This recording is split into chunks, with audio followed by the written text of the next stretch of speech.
Always number one. Always number one. DCGB 729 kHz. Enod sa Bareta.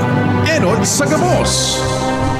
Ang DCGB, aktibong miyembro yan kan kapisanan ng mga broadcasters ng Pilipinas, KBP, Philippine Standard Time, hali sa Pag-asa, alas 5:04 ang hapon. Alas 5 ng hapon, oras na para aramon ng mga maiinit na bareta kanal daw na maruluwas sa aga sa mga periodiko, radyo asin telebisyon. Erot na mananangog ngunyan sa DZGB Bareta alas 5. Mga bareta ngunyan para sa aga. Erot na tinipon sa DZGB Newsbase. DZGB Bareta alas 5. Kaiba ang field reports kan Mega Force Patrol. Hali sa iba-ibang parte kanalbay asin kabikolan. Ngunyan, uya ang sa idong tagapagbareta. Diyos marhay na hapon hatod sa Indokan DCGB ang detalyas kan mga bareta na maburutwa sa aga. Sa lado lokal, nasyonal asin international, alagad enot ang indong maantabayan ang digdipo sa DZGB. Mga bareta ngunyan para sa aga. GB, garantisadong bareta. Sa pangarang kan Newsbase asin kan Mega Force Patrol. Ako po sa indong magiging tagapaghatod bareta si Pio Fernandez. Enot sa detalyas sa lado lokal. Nasa linya si kumpadreng Al Armario. Pading Al, marhay na hapon. Please go ahead. Siguro ngunyan kan bagong administrasyon ni Mayor Siam Ismael na daing mga ghost employees sa City Hall. Matatandaan, sinabi ni Congressman asin dating alkalde Attorney Pido Garbin Jr. na kansya ka ito nagtukaw na alkalde sobra 300. Na-discover niya ang ghost employees kan syudad, nagsasayang sa 9 milyon na gobyerno sa pansweldo na dahil manin pakinabang. Kaya ngunyan, iyo manini anabo ng mangyari kan presenting administrasyon. Sige siguro ng gaan na mga kaswalo job order na empleados kan City Hall nagtatrabaho nin tultol. Alarmario, DCGB. Ang baretang ini hatod sa Indokan. Plemex. Pag may ubo o hika, Plemex agad. Basta lagundi, Plemex. Thank you so much, kumpadreng Al. Diretso kita kan bareta sa lado lokal. Nasa linya man si Angel Mustaza. Angel, marhay na hapon. Please go ahead. Nagtatangro ang Land Transportation Office sa Legazpi District Office ng Lilandia Tikal Driving Force sa buong sa aga, Agosto 27, sa Goda 28. Ini ang pinag-anunsyo kan LTO Legazpi kung sa impon alas 8 ng pagkaaga sa Goda alas 5 ng hapon ang aktibidad ni gibuhon sa indang opisina sa Embarcadero de Legazpi sa Barangay Victory Village, Legazpi City. Ang mga interesado ang kaipungan na magsinukirin mga dokumento sa arukan kopya kan PSA birth certificate, kopya ng valid ID, asin at kopya man kan PSA marriage certificate para sa mabaing mga participar, asin parent consent naman para sa mga ma-apply ng minor de edad.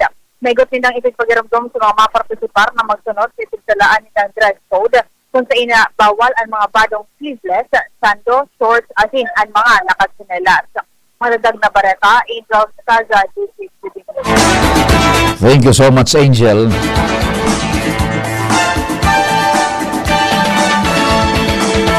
Ngunyan sa detalyes kan bareta sa lado nasyonal. Opisyal nang nag-asumir si Teniente General Jose Melencio Nartates bilang bagong hepe kan Philippine National Police.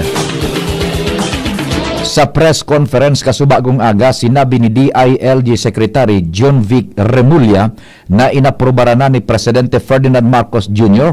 ang rekomendasyon kan opisina kan Presidente na salidahan ni Nartates sa pwesto si General Nicolas Torre III. Enot ng pinagkonfirma na Executive Secretary Lucas Bersamin na tinangka sa pwesto si Torre para sa panibagong direksyon. Tiglinaw man ni Remulla na daining nakomitir na violasyon asin daining nahampang na ano pa man na kaso administratibo si Torre. Matatandaan Agosto 6 kan ibinugtak si Nartates bilang head area kan Police Command sa Western Mindanao ni Torre. Sa may relasyon pang Bareta, naging mainit ang isyu sa pagtangka sa pwesto bilang PNP Chief kay Police General Nicolas Torre III, susugman sa kasuguan kan opisina kan presidente na pirmado ni Executive Secretary Lucas Bersamin. Ang pagbabago efektibo tulos asin sinugo si Torre na siguruhon na maging marhay ang turnover kan mga dokumentos asin informasyones para mapadagos ang serbisyo kan PNP.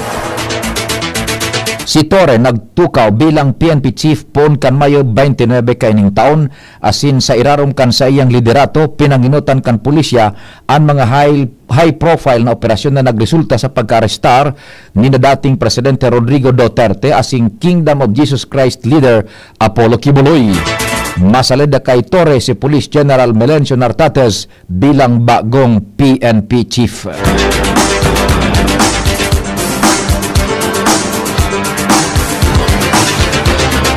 O kaya nagsalida kay Torre si Police General Melencio Nartates bilang bagong PNP Chief.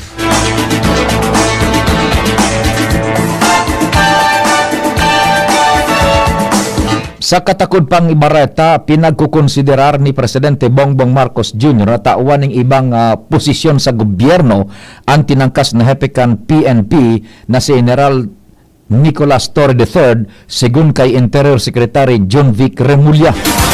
Dagdag pa niya na may opsyon man si Torre na magretiro. Sa hururon man manungod sa force tank rank ni Torre, sinabi kaining idataong kwenta na ninda ini sa National Police Commission o NAPOLCOM. Magigirumduman kan Hunyo 2, ikinag si Torre bilang ika-31 Chief PNP asin tinangka sa pwesto matapos ang sobra sa 2 bulan sa posisyon. Sinalidahan na si Torre ni Teniente General Jose Melencio Nartates Jr. bilang bagong pamayo kan PNP. Sa may relasyon pang Bareta, idinuon ni Department of Interior and Local Government o DILG Secretary John Vic Remulla na dahil siyang kinaaraman sa pagtangka sa pwesto ni General Nicolas Torre III bilang pamayo kan PNP. Kan haputon kung rekomendasyon niya ang desisyon kan Malacanang, sinabi kainin na prerogative na ini kan presidente. Magirumduman na kan nakaagi nagkaiganing tensyon sa pag-ultanan kan PNP as si National Police Commission katakod kan ginibong balasahan sa nakaperang opisyales kan PNP na pinag-implementar ni Torre. Dagdag pa ni Remulla na sinabi ni Presidente Ferdinand Marcos Jr. na pagtangkas kay Torre bilang pamayo kan ahensya iyon para sa paagong direksyon asin manehamiento kan pulisya.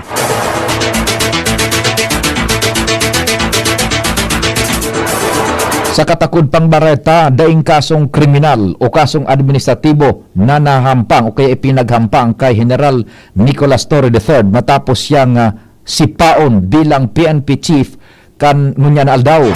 Ini ang tinaawan linaw ni Department of Interior and Local Government Secretary John Vic Remulla.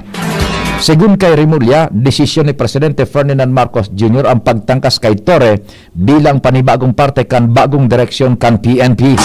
Tinaawan doon kan opisyal na mas importante ang kamugtakan kan institusyon kaysa sa mga individual na namamayo kaini asin ang lakdang kamautan na mamantinir ang integridad kan PNP asin National Police Commission.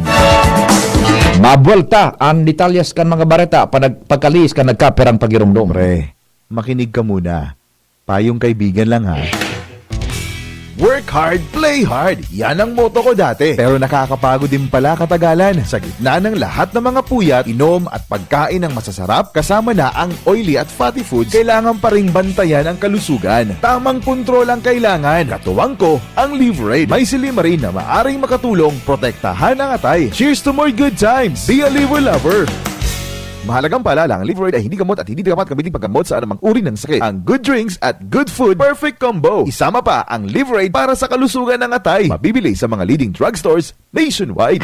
Realize true comfort and relaxation at Dorotea Resort and Spa, a perfect venue for family outings, couple retreats, and various functions such as weddings, birthday parties, corporate seminars, and conferences. Dorotea Resort and Spa. We have backpackers rooms, standard rooms, deluxe, suite, and a penthouse. Also, relax and rejuvenate with our spas and invigorating treatments, services, and facilities. Dorotea Resort and Spa, Kahugutan, Bakakay, Albay. For reservation, contact us at 0917-777-5734. Find us on Facebook, Dorotea Resort and Spa. Relax, rejuvenate, and enjoy. Only here at Dorotea Resort and Spa. Kung ikaw ay edad 50 pataas katulad ko, may mataas na ang risk ng panlalabo ng paningin.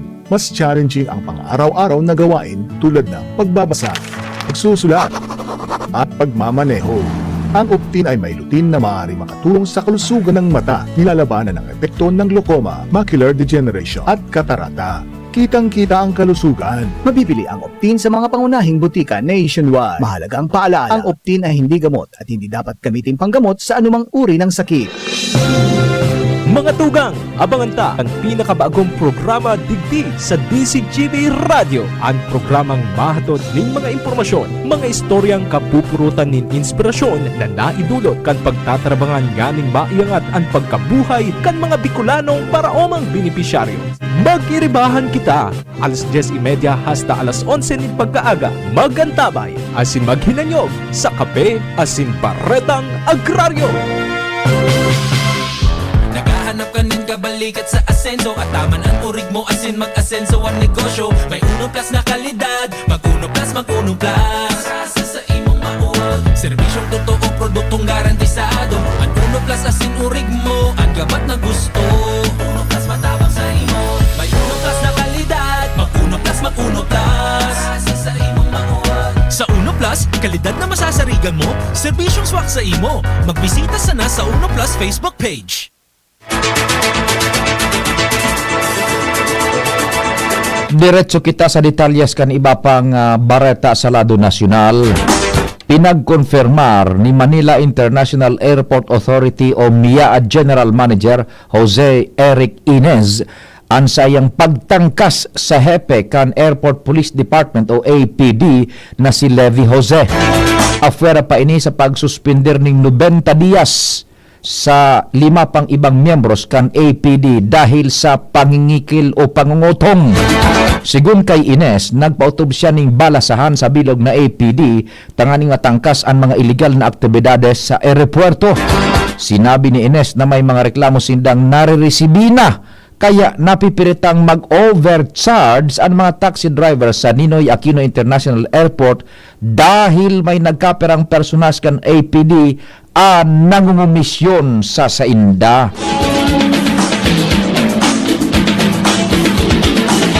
Formal nang sinangatanin kaso ni Batangas Representative Leandro Legarda Leviste, si DPWH Batangas 1st District Engineer Abelardo Calalo sa pagbalo kaininin panunuhol.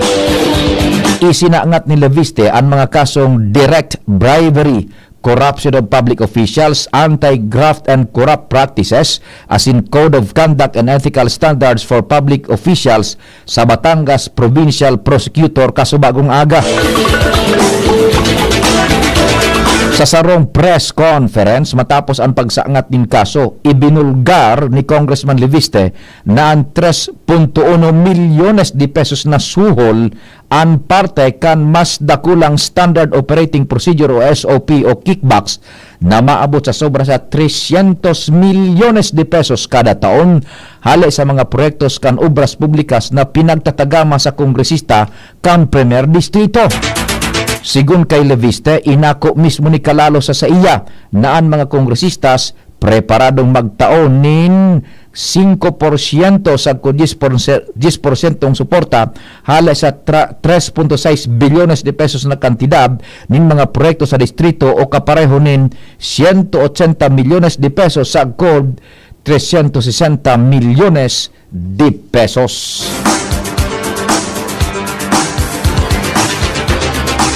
Nagpatanid si Senate President Abogado Francis Chis Escudero na ipapaarestar ninda ang mga tagsadirikan construction companies na invuelto sa flood control projects oras na baliwalaon ang subbina na isiserbekan Senado laban sa sainda. Sigun kay Escudero, pinirmahan na niya ang subpena tanganing asin piglalauma na maisiserve ang mga ini sa may tagsadirikan mga construction companies ngunya na semana. Dagdag pa kan Senate Chief dahil siya maduwa-duwa na pirmahan ang mandamiento de arresto laban sa mga tagsadiri kan mga construction firms kung padako sindang mag-isnab kan investigasyon sa mga flood control projects.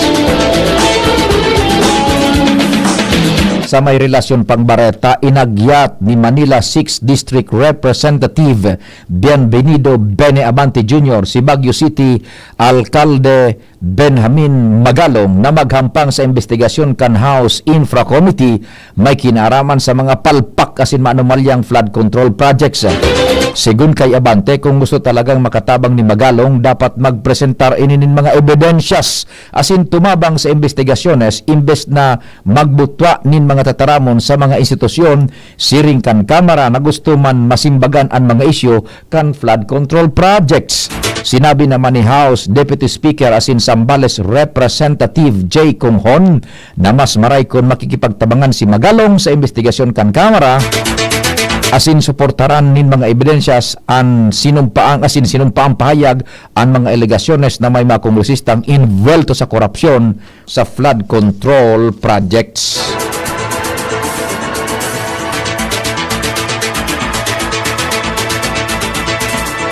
Sa may relasyon pangbareta, kaibanan sa 2025 National Expenditure Program o NEP ang ghost projects na nadiskubre ni Presidente Ferdinand Marcos Jr. sa Bulacan na ipinasar ka na Executive Department sa Kongreso asin day ipiglaog sa legislative budget process. Sigun ini sa ipinahiling na kopya ni House Committee on Public Accounts Chairperson asin Bicol Saro Party List Representative Terry Ridon kan 2025 NEP asin 2025 General Appropriations Act kung saan naka-highlight ang reinforced concrete river wall projects. Ang proyekto dapat na ikonstruhir sa Purok 4, Barangay PL, Baliwag, Bulacan asin ipapautob kan DPWH Bulacan First Engineering District. Na pag-araman na ang kontraktor kaini ang SYMS Construction Trading asin ang proyekto minamuntar nin halos 66 milyones o kaya 56 milyones de pesos. Sa iba pang bareta, nahadit si Senadora Riza Ontiveros sa panibagong Alice Guo Part 2 katakod ini sa pagkakadakop kan Bureau of Immigration o BI sa sarong Filipino-Chinese na negosyanteng si Joseph C. na nai-report na nakonfiskaran nin mga illegal na na-acquire na Philippine identity documents. Nadiskubre pa na nagibo ni si na makalaog sa Philippine Coast Guard o PCG Auxiliary Force.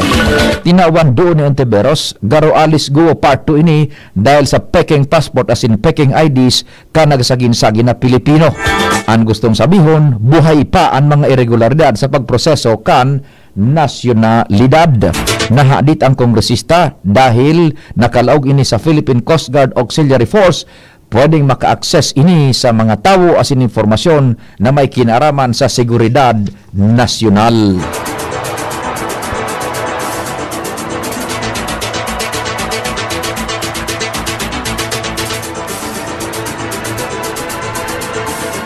Pinagkonfirmar kan Civil Aviation Authority of the Philippines o CAAP na mantinidong normal ang operasyon sa Area 5, partikular na ang Bicol International Airport. Sigun kay CAAP spokesperson Eric Apolonio, dai paning nairehistrong kanseladong flight sa aeroporto dahil maray ang kamugtakan kan panahon. Sa ibong kaini mantinidong nakamonitor asin mapaluwas nin mga update para sa posibleng pag-ubago kan sa kamugtakan kan panahon asin flight operations. Mientras tanto, pinagirumdum naman kan CAAP ang mga pasaheros na mag-monitor sa indang mga scheduled flight ngunyan na aldaw. Posibleng maka-eksperyensya ang Pilipinas kan pinagapod na short-lived La Nina poon Septyembre sa Desyembre ngunyan na taon sigun sa Pag-asa. Basado sa impormasyon na ipinaluwas kan ahensya, padagos na pinagmonitor ang El Nino Southern Oscillation o ENSO sa Tropical Pacific. Alagad sa presenteng ENSO, neutral ang kondisyon, naglangkaw ang posibilidad na maeksperiensyahan paramentras na La Nina sa ultimong parte kaining taon. Ang La Nina o cool phase kan ENSO ang nagdaraning malipot kaysa nakatudan na temperatura kan dagat sa tahaw kan esteng parte kan Pacific Ocean.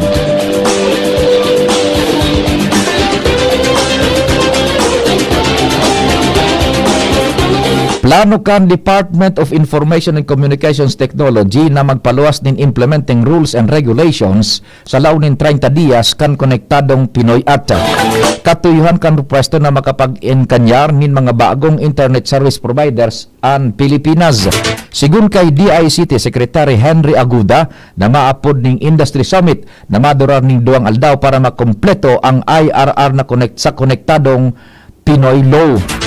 Igwa maning piglalatag na draft kan ARR bago maglaps bilang lay ang nasabing propwesto. Ultimong detalyes kan Bareta, nagpaluwas ding fundo ang Migrant Workers Office o MWO Hong Kong para sa 12 overseas Filipino workers duman na may medical conditions. Ang nasabing OFWs na-diagnose sa mandaylain na serious illnesses, siring kan breast as in cervical cancer, lymphoma as in severe heart attack. Sinabi na nakaresibi ning tig 75,000 pesos hali sa Migrant Workers Office Hong Kong. Siniguro naman kan MWO ang pagtabang sa iba pang OFWs na may manlain-lain na problema.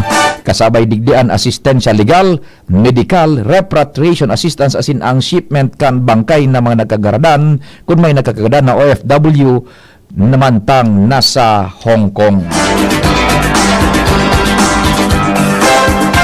Sa pangaran ka nagsururat kan informasyon sa pamamayon ni News Director Mardela, Jen Matthew Balyaran, Nicole Ann Gloriani, Mega Force Patrol, Padingnal Baldo sa Master Control, sa IT yaon dyan si Jerome Nico Martinez.